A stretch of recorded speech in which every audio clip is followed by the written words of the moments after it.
Welcome to Depth with Academia. I'm Richard Price, CEO of academia.edu, and today, wow, I'm really excited to dig into a paper that honestly just fascinated me the whole way through.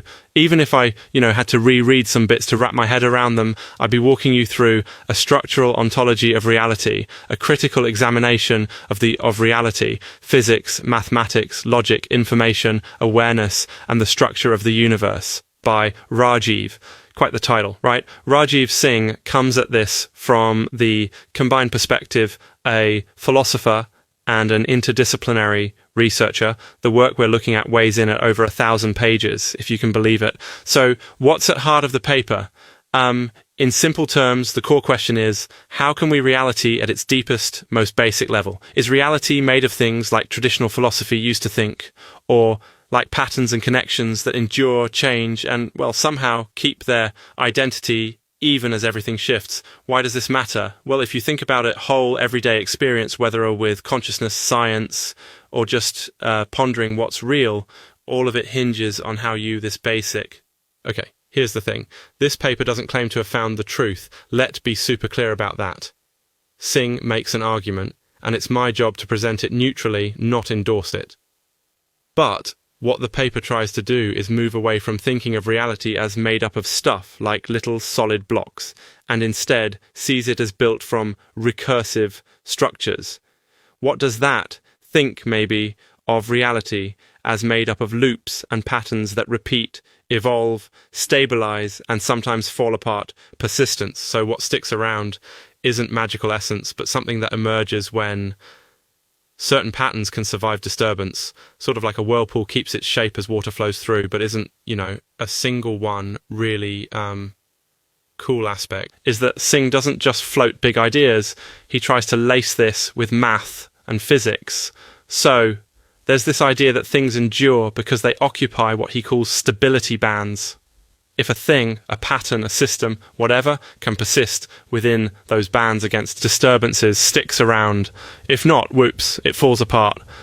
But it gets even more interesting. The paper says knowledge itself is physical. That's wild, right? So to understand something, in Singh's view, to have a structure inside you, your mind, or maybe your brain, that models the thing you're learning about. Let's pause. Can you imagine schools taught knowledge this way? You're not learning algebra, Timmy. You're becoming local echo of algebra's structure. Don't know, maybe we'd look at teaching very differently, but here's a bit of a digression. I once read that octopuses can think with their arms. Makes me wonder, is that of multiple structures modelling their world independently? Anyway, back the paper. Remember, I'm saying Singh has a solution to consciousness, or that the book solves realities, just that these are his proposed insights. The methods. Get technical there, like Eichel systems theory, spectral analysis, ideas from mechanics side with formal metaphysics and logic. If we're into how deep mathematics and philosophy mingle, this paper, definitely delivers. Yep, there's a but. The author's style can get dare I say, dense at times, very math, that might over many heads. Still, Singh makes a big effort to link everything back to physics. For instance, claims get against thermodynamics and informational costs, so you don't get to just invent wild metaphysical ideas and walk away.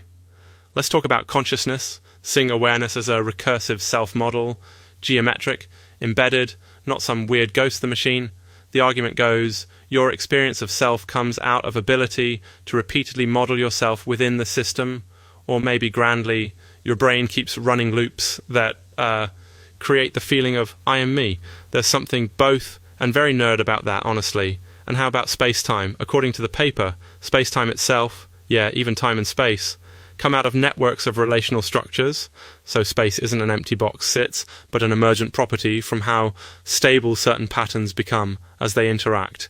Again, not the answer, but a provocative framework. So why should you care?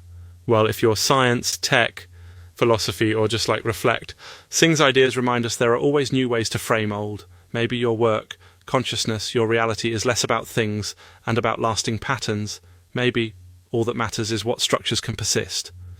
Food for thought. As we wrap up, remember, Academic research is less about and more about constructing, criting, and reworking our curious scaffolds. Singh invites us to explore, not settle. His vision is just one possible blueprint among many, not an infallible doctrine. That what makes this, all of academia, so endlessly fascinating. Thanks for joining me on In Depth With. Next time, keep questioning, keep looking for the patterns that make your world tick.